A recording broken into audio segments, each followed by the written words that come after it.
வணக்கம் மக்களே, welcome to Narmi tax.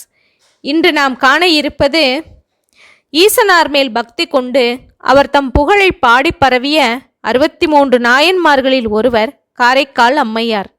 அவர் இயற்றிய பாடல்களில் ஒன்று அற்புத திருவந்தாதி. அதில் 5ஆம் பாடலையும் அதன் பொருள் விளக்கத்தையும் காணலாம். இறைவனே எவ்வுயிரும் தோற்றுவிப்பான், தோற்றி இறைவனே ஈண்டிரக்கம் செய்வான். இறைவனே என் தாய் என இறங்கும் எங்கள் மேல் வெந்துயரம் வந்தால் அது மாற்றுவான் என்று பாடுகின்றார்.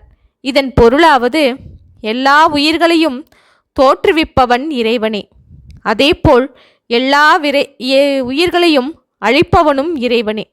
வாழும் காலத்தில் எங்களுக்கு தந்தையாக இருந்து எங்கள் துயரங்களை போக்குபவனும் அவனே என்று பாடுகின்றார் காரைக்கால் அம்மையார்.